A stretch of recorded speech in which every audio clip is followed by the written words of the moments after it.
Hello and welcome back to the Claret podcast, sponsored by NordVPN. All the information is in the description as always. I'm Dan Rolinson, joined by John Townley, who's made the effort to put a Champions League ball in the background for those that are listening to this. John's adding little things to his background as we go.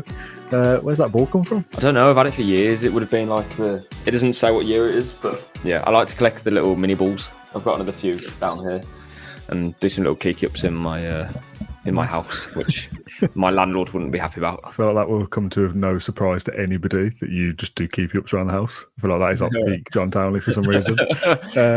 Anyway, we're here today to talk about transfers, everybody's favourite topic throughout the summer. We did our Q&A on Monday where we started to talk a little bit about Philogene and Diaby. We touched on Jhon Duran, but we wanted to save it because we knew that would inevitably run to be a 20, 25, 30-minute conversation about those three players, and it would swamp the rest of that episode. So we've cut this to be a standalone thing. They're all kind of interlinked, Duran, Philogene and Diaby to an extent. Duran less so. Philogene and Diaby absolutely are. I don't mean in terms like a swap deal link, but Diaby leaving kind of opens a space in the squad for Philogene. We'll kind of work backwards here with incomings first, the player that is on the way in. First of all, are you happy with that? Do you think that's a good signing? For sure. Even when we were looking at Morgan Rogers last January, and I was very, optimistic about that signing because from what I'd seen, he definitely had all the kind of physical attributes and the capabilities, worked with some great managers, etc., and he's turned out to be a really good player and will continue to grow. But we're also being linked to players like John Rowe from Norwich, Somerville from Leeds. It was clear that we were also looking at that profile of player too. Rogers is a very different player to those players.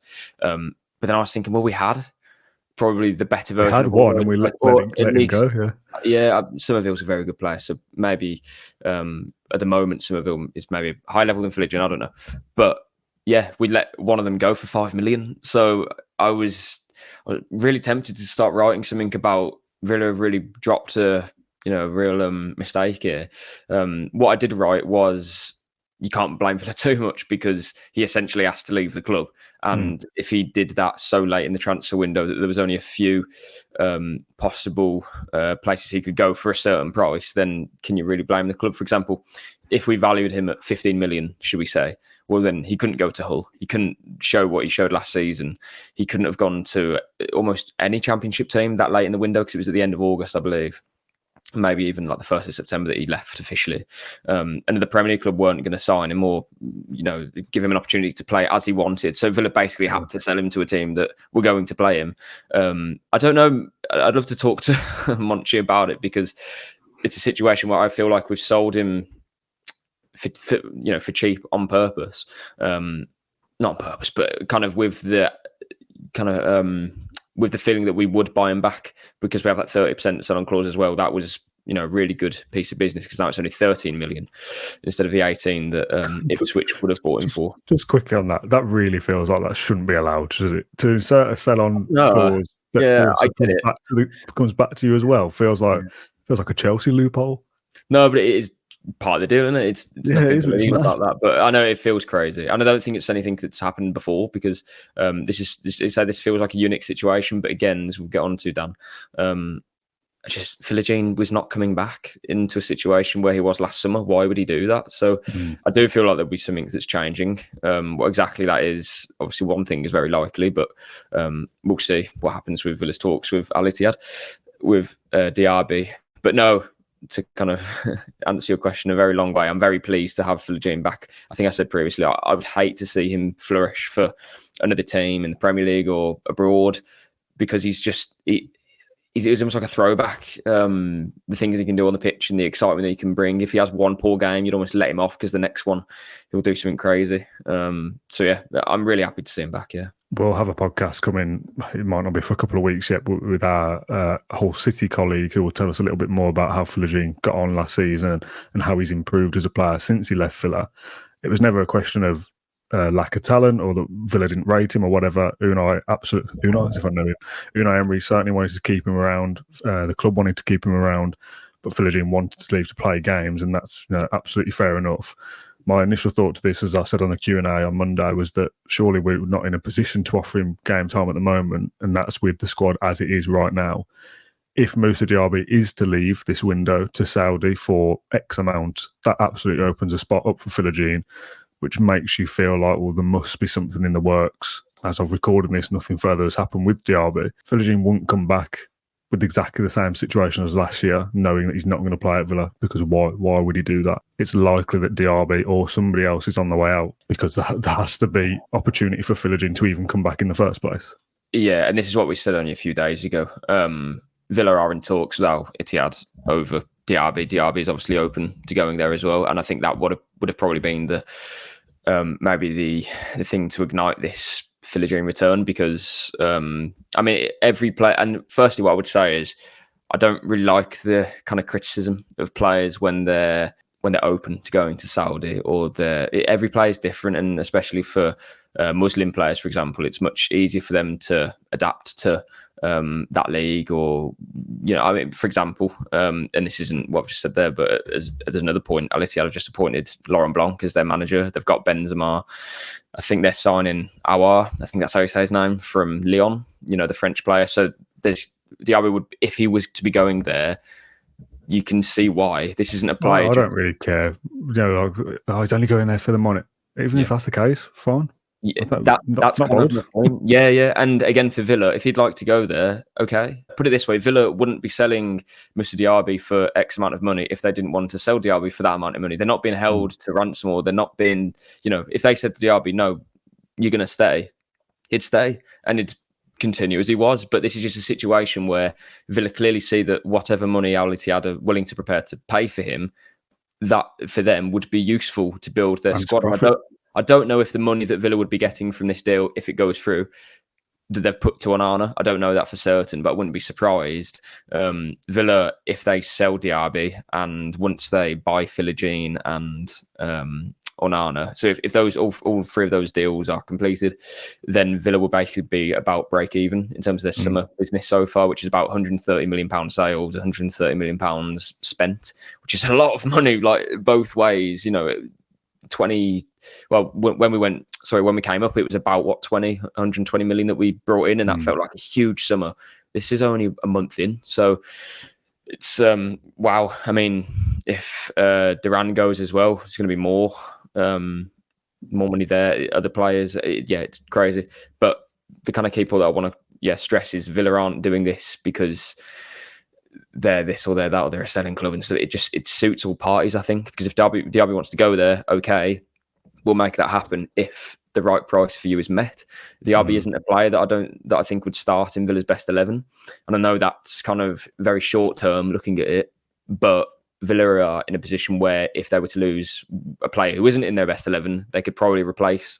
And yes, Diaby is extremely exciting, young, had a great season for his first season. We have a player in Leon Bailey that was exceptional last season. I don't think we're missing out too much if Diaby was to be sold, as long as we can, as long as Philogene can step up, and as long as we can share goals from elsewhere in the team, which that is my concern. I said previously, we're going to lose quite a lot of players this summer that are of a very good level. There's a high turnover there, not something that I don't think the club really anticipated that exactly. But again, if the right money's put on the table, we live in a world of PSR, so I wouldn't be surprised, basically. Let's just talk about Philogene's position a little bit. Just having a look through the who scored data from last season. 12 goals, 6 assists for Hull City, as I'm sure we're all well aware.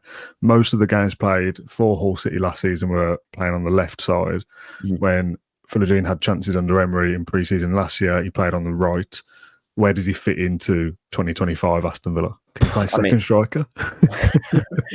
Technically, possibly so, but I would presume he would just be a direct replacement for Diaby, and two different players in terms of one would cut inside on off the right.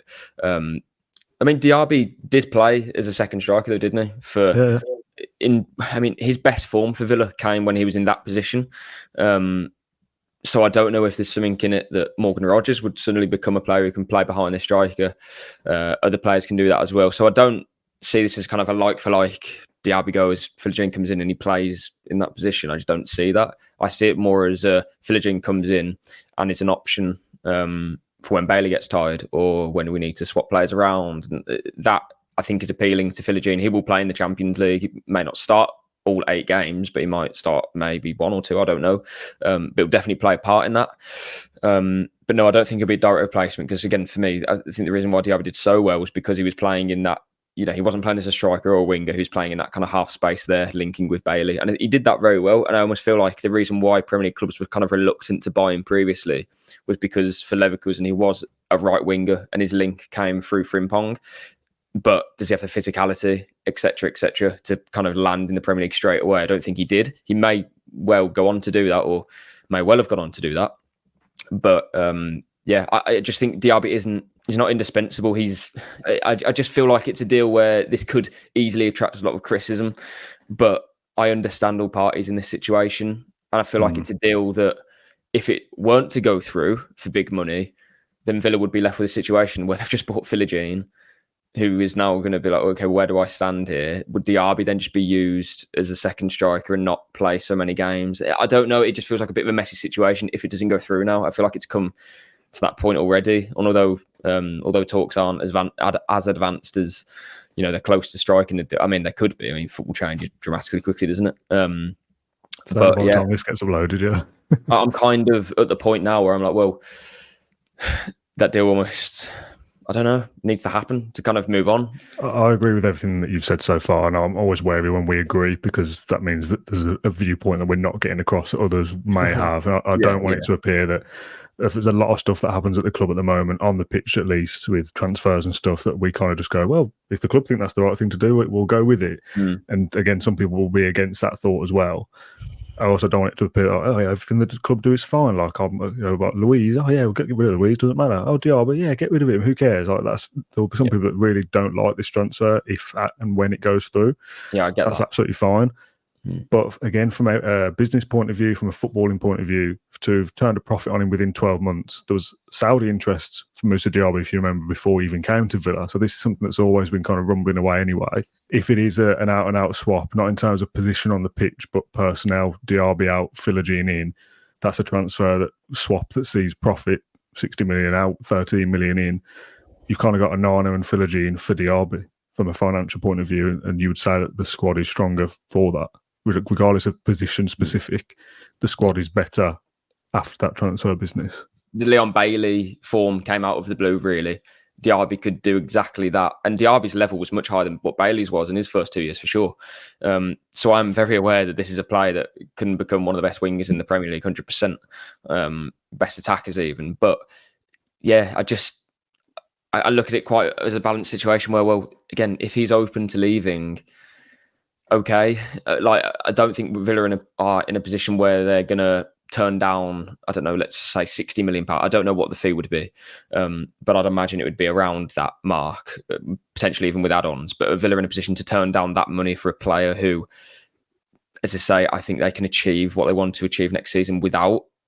I think they're okay to do that, but the only reason why they'd be able to achieve what they want to achieve without Diaby is if Philogene steps up. It's if the second striker that they buy instead of Duran, as we'll get on to, if Duran goes, which likely he will, is again capable of contributing. It's as if Morgan Rogers can come into that second striker role, if that happens, and contribute again. So again, a lot of it's because we don't know exactly what's going to happen, but I trust the club have a plan with it. Yeah. If I came on here and said, oh, it's a joke that we're selling Diaby, I just wouldn't feel true to myself because I just don't believe that. I understand why the transfer's happening. If Al-Ittihad came in with an offer that matched what we bought him for last summer, we'd say no, obviously, because why would we? But again, if this is a transfer that prevents Villa from having to sell a key player next summer, I'd do it every time. Because I don't want to see the day where a Watkins or Martinez leaves, or even a Kamara, for example, because he'll be so important for us once he comes back. Just as Louise was, we don't want to see those players leave. If we can make sales through players who, as I say, you can kind of be without, if your strategy is correct, then that's how we're going to have to navigate the next few years until we can get the revenue streams that we'd like to. But again, to balance it out, Diaby, yes, absolutely can become a player who's worth 80 million, potentially, if he stayed with for another 2 years. But with that another 2 years, be Villa then selling other players. So it's a really difficult situation, but you don't envy Monchi and Damian trying to, organise. It's unexpected as well, in the sense that I just didn't see us selling him after just 1 year as well. But if there is an offer there that is worthy of taking and Philogene is available and Unai trusts him to kind of step up, also relies on Bailey being as good as he was last year and other variables as well. Yeah. If this is a deal that Villa are completing because I think it makes them better, obviously everyone will be all for that in the long run, and that is something we will only see the benefits of in 12, 18, 24 months' time. It kind of works a little bit like the Louise thing. If you kind of work backwards through like who is least sellable, you would have Diaby near the bottom of that list, but almost because you think, well, he's not going to go because we've only just bought him. But it won't be Watkins, not going to be Ramsey. You don't want to sell Rodgers. Bailey's not for sale. So who's left of those attacking options if there is an offer to come through? Obviously, Duran is the outlier, and we'll talk about him in a minute. But Diaby is one that you think, okay, well, if there's a deal to be done there, we can probably reinvest that somewhere else. But I just didn't think Diaby would go because we've only just signed him. Villa will get the money they want because, I mean, Saudi clubs, come on, we can offer. I mean, we can ask for a figure and they'll go near it, I'm sure. So yeah, I presume this is a deal that will be happening. And it's just a shame because it's certainly a player that I got very excited for. And I was excited about last season.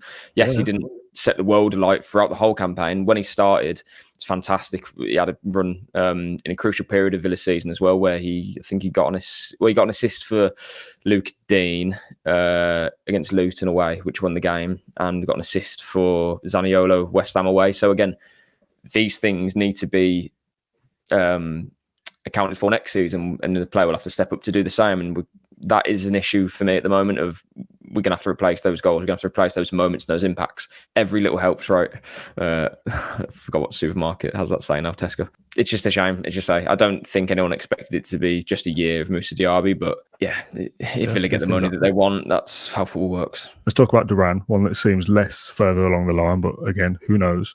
A player that has been linked away from Villa for what feels like ages now, to be honest, with various different clubs reportedly of interest. Chelsea, obviously the most notable one. There was European interest a couple of days ago that I saw, but I can't remember the club. I think it was a Serie A side. And West Ham is the other one in the Premier League. A reported fee of 35 million is what Villa would accept, or what a club would offer for him, which again would see Villa turn a profit on a player who's only been here for 18 months or so, which would be again an indication of good business. If Duran is to go, obviously Villa need another forward. If Duran and Diaby go, they absolutely do need at least one more.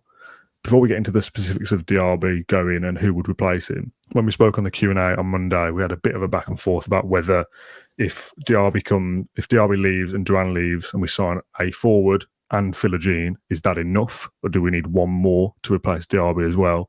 Yeah. You said, no, we don't. I said, we probably would. I've thought about it since. Not sure we do.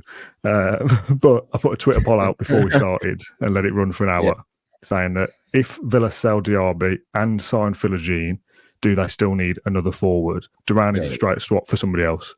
I'm talking about if Diaby goes and we get Philogene, do we still need to spend another 50 on a Diaby replacement? 84.5% of the vote said yes, we would need another one, which is from 955 votes. So the Villa fan base of that small minority still think Philogene and one other to replace Diaby. Listen, if we replace Diaby, then I would say don't sell him. Do you know what I mean?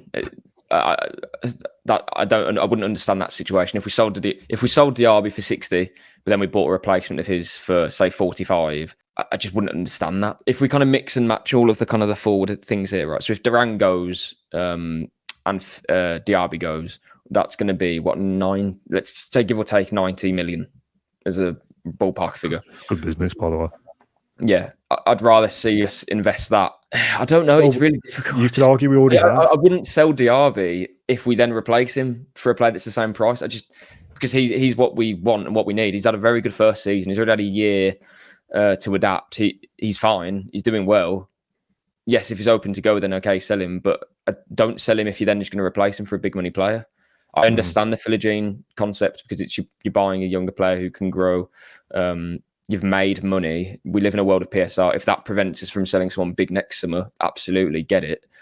But yeah, if we're then going to buy another player, that wouldn't quite make sense to me. For me, it's Duran goes and a striker comes in. If Diaby goes, Philogene isn't your like-for-like replacement, but in that area of the squad, he's a forward, isn't he? He's a body, yeah. If we start signing a player to replace Diaby, a player to replace Duran, a player to replace Sorry, and then bringing on Arna, which we are going to be doing without replacing him replacing anyone in the squad. We're going to be full up. We're going to get to a point where we can't register Illing Jr. for Champions League, maybe a Buendia. Those players who didn't play last season, they just wouldn't be in the Champions League squad, surely, because we'd have no space. That's not something that I think the club will be prepared to do. And even for the Premier League squad, we're basically full up as well. So I just can't see that, especially now we've brought Philogene back. My assumption is that Philogene came back on the assumption they'd be playing games, and that is because Diaby goes. That is the only reason that I can, the way that I can see that situation, happening. You could argue we've already spent the money anyway. On Onana? Yeah, Onana and Philogene is the Diaby money. And you strengthen two areas of the pitch with one outgoing. Yeah, and then if Duran for one other is a straight swap. Yeah, and I can't see us paying 40 million for a Duran replacement because I'm not sure many young strikers so much. I don't know. I think that's where we're going to disagree now. As in, we can, but what I'm trying to say is I can't think of the striker in my head. I'm not about to give you a specific name, but if Villa lose Duran for 35 million, let's say, your only striker. We spoke about this when we were picking up 11 for Warsaw, weren't we? We haven't got a striker without Ollie Watkins. So, in the event of a backup or an injury or just an option off the bench, obviously Villa need another striker, like a false nine or an out-and-out number 9, whatever it is. I don't mean just a forward or a wide player. They need somebody who plays down the middle to replace Duran. To have Watkins and one other, two players per position. You've got Ramsey, Buendia and Rogers who can play off the left or centrally if required. You've got Bailey and Philogene who will be playing off the right. You've got Watkins as your main man. So you need somebody to be second fiddle to Watkins as a backup, as an alternative option, or my suggestion, to play with him. Now, I think Villa have to. The show so far about the kind of the net spend is pretty even, or will be even, hopefully, by the time these various deals go through. If Diaby goes, that Villa haven't really spent any money yet because they've recouped it all. So if there is any further wiggle room in the budget, it can allow them to spend. I'm not saying they've got to go and spend 70 million on a striker, but they can possibly go and spend bigger on a player to replace Duran, who is going to start and play games and be an option. They can. You have to be wary about how much money they spend. Because if they spend too much, somebody will have to leave in the summer to make up for that. Exactly. But if they could probably spend 45 to 50, I would suggest. I don't know what this is. I don't know what the figure is that Villa need to be careful of to be in PSR trouble in the next June, which is something I absolutely want to avoid. The thought of losing again a Watkins and Martinez, a key player, a Kamara, whoever, those guys. I don't want to do that. So I don't want to be in a position where I'd rather.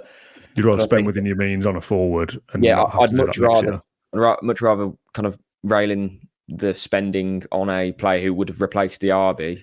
Yeah. Which I can't work that one out. I just don't think that would be happening. Again, because of space. And again, why would we sell Diaby in the first place? It's not like he's kicking up a fuss. He's training at Baltimore on the videos. He's got a smile on his face. He looks good. He looks like he's working hard. I don't see there being an issue there at all. He chose Villa only 12 months ago. What would have dramatically changed? I just think it's a situation where Villa are happy to take a fee if it's met. And Diaby's obviously open to joining them as well. So, I think you have to look at it relatively long term. I mean, long term is I'm only talking 12 months down the line. But if Villa break even on their transfers this summer, then they shouldn't be in a position where next summer they'd have to sell a big player. Surely not, because they've recouped. If they sell Diaby and Duran this summer, that's going to give them, let me try and work this out, 170-ish million of sales over the course of the summer. And then plus potentially others, your Den Donkers, if Carlos goes, which he may or may not. Left backs is going to have to go. That's a couple of million, you would hope. Yeah, you're pushing towards 190 million pounds there. And the wages. That's huge amount of money, and that would all be on this year's books, I'd have thought, because we've obviously we did the Louise, Kellyman, Tim sales in the summer, which was how much was that? About 70 million or so. We sold, we bought Maatsen, we bought Dobbin, we bought Enzo and Samuel, and I think that was probably about break even as well. So if we can break even again this summer with the amount of sales that we're going to have, I don't want us to go crazy with the transfers coming in. That's my only thing, which probably sounds quite boring, but I feel like we'll be in an okay place anyway. We've got January that we can always fall back on if you need to bring something in. One caveat is that we don't know the figures, and Villa will. So if Villa do go and spend 65 million on whoever, I'll do that because they feel like they think that's the good decision that keeps them okay. You made a good point there, Dan, about wages. That's a key thing at the moment. Our wage to turnover ratio is probably the highest. I think it's the highest in Europe, at about 91% or 92%. That has to come down. Yeah.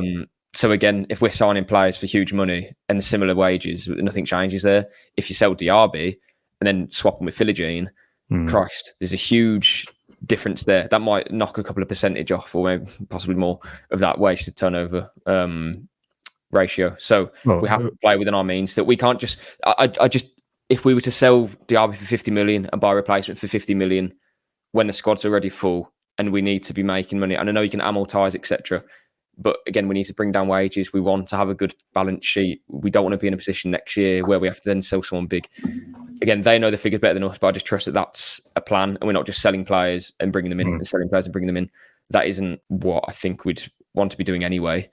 And as well, it's worth saying that any sale that we are making at the moment is a football decision. It's not because we have to make money, but I'm just saying it would also be wise in the world of PSR, if a huge bid lands for one of your players who isn't absolutely crucial, like Diaby, yes, he may be, but at the moment he isn't, then yes, a squad is important, but I feel like we can get on without him if it means not selling someone. I'm happy to do that.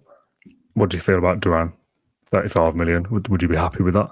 Yeah, Duran 35 million would be a fantastic deal, I think. Hopefully get a sell-on clause in there as well. But the issue is that it seems to be a bit quiet with Duran. Obviously Chelsea, that move stalled. West Ham, I wouldn't go as far as saying it's stalled because, again, things change, but there's been no progress. West Ham, Jhon Duran, don't know why.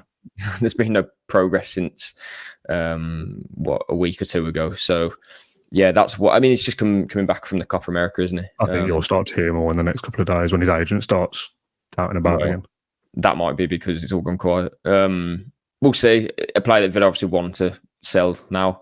They have a price. You hope that someone will be able to match it, although they're in a bit of a difficult position, Villa, because they want to sell, and he is a high price for a player who has relative inexperience. I would not be paying 35 to 40 for Duran. I'd be saying 25 plus add-ons, and you'd probably get yourself a deal. But yeah, Villa want 35. So I don't know, maybe if Diaby goes, then Duran's price might come down a little bit. I'm not sure. But yeah, it's got interest from AC Milan as well, but they seem to be pretty reluctant to buy players at the moment. If you're picking an 11 now, and we haven't got all the whiteboard things with us here, so we can't talk about it visually. Yeah. The back four kind of picks itself. Konsa, Torres picks itself. I can't even think of who they are. Matson. Carlos, I suppose, for now, and Matson as your back four. Martinez in goal, obviously. You've got Onana, Kamara when fit, Tielemans, Enzo as your midfield options, and Barkley. McGinn further forward, or Tielemans further forward.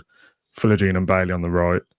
Buendia, Rogers, Ramsey off the left, and then Junior. Dobbin, probably go on loan. Watkins up front, plus Newman. Yeah. It has to be, I'm taking out that Duran goes, Newman comes in. So you got Watkins and them. Watkins and the new player could play together. Tielemans can drop further back. Watkins can play with Tielemans. Watkins can play with McGinn. Yep. Watkins can play with Bailey, with Philogene, with Rogers, whoever it is playing forward, off the left, into midfield, whatever it is. That all of a sudden then looks a lot more balanced. You've got 7 players that can fill those 3 positions. I'm talking left wing, right wing, or not necessarily wing, but players who play off left and right and advanced down the middle. Like I said just then, Rogers and Ramsey could be on the same pitch together with Watkins, Bailey. You've got Buendia coming back. There's so much there. That's why I'm leaning towards the thing of, well, yes, I'd love to see Diaby flourish for Villa, but if it's at the right cost, we have so many options, and that money can then be put forward to maybe a forward, as you said, that can be more adept to exactly what Emery wants. Like there's reasons why we'd sell Diaby for a certain price. We're not just going to name a price and sell him. I'd want us to keep Diaby if we were then just going to find a replacement for him, because that would make no sense to do that sale otherwise. Yeah, we have great options. When you mentioned Ramsey then as well, I would have thought that if Diaby was to go, then surely Ramsey would be staying, whatever Tottenham try and throw at us. Obviously, he has strong interest from then, and I wouldn't be surprised if they come back again because Langer does really like him. They will have a figure that they won't go past Tottenham, which might be £5. But yeah, I'd have thought Diaby would be, if we're going to kind of sell him, then that would be it in terms of sales that we are open to making, unless it's a Duran or unless it's a Carlos if a good price comes in, because Carlos will be 32 next year and he'll have one year left on his deal. Same as Moreno, I believe. So those two players, all of a sudden, it's kind of like, oh, this is the last time to sell them for a decent chunk of money. So it's a huge turnover, of players, but I can see each decision making sense at the same time. It's, thank God we have Unai Emery, because it's a big job to do what we did last season again with new players. But yeah, again, we trust the club, and we wouldn't be just sitting here saying so because we support them. If anything, we'd be more inclined to criticise it, wouldn't we? Because we're invested in it. So yeah, hopefully, if Diaby goes, and that means that your Ramsey stays next summer, there would be no sale, I'd hope. But again, that would be if Villa don't go silly and splash another £90 million just because technically they'd be able to, but then at what cost? That's my big question. So I hope that in the boardroom they've kind of got a plan of, well, if Diaby goes, Philogene has come in, and then the striker that we buy instead of Duran is able, as you say, Dan, to be more adept at starting matches as well, not just coming off the bench and making a bit of a nuisance like Duran did, but can play also as a as you say, a false 9, as a 10. Somebody who can play the support actor Watkins in the same team, and also, let's say, touch wood, God forbid, he never seems to. Ollie Watkins gets injured for just 6 weeks and he misses 7 games during that period. Oh, that'd be bad, right? I can see your face already. If Jhon Duran had to come in and play 7 games in a row, I wouldn't be confident in that.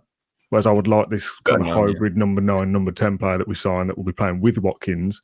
I would be confident that he could step up and fill Watkins' absence for those 7 games, and Tielemans could come and play next to him, or Leon Bailey or whoever. That's the way I would suspect the system going. And if you can get that player for around the same kind of fee that you're getting for Duran, again, you break even. Happy days. Max Bayer is that profile, isn't he? And that's someone who surely would be on a list somewhere of players that could do that kind of link role, but also in terms of the profile of they can do that position. Do you think we need a different physical profile with Duran going? Ideally, but then you're kind of going into the spectrum of, can you have a big man that can also link as a false 9? You're kind of asking for the world there. I'm talking somebody extra. You get Bayer or whoever, third kind of free agent or something, just to come on and be a nuisance. On his face.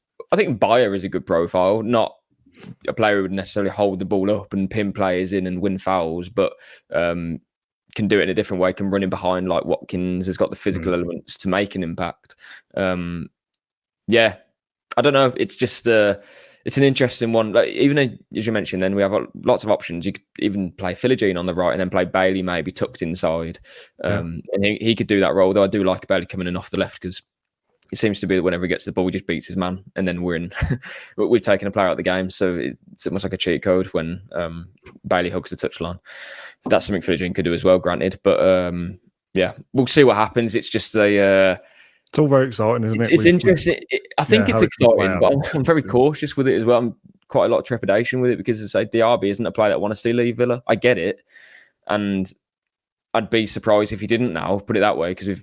It seems to be that we've made plans, but I'm interested to see how it works. And I have full faith that they'll be able to navigate whatever happens next. But if we were to just now spend £50 million on a Diaby replacement, it wouldn't make sense. So I can't foresee that happening for 2 different reasons, financially and squad size.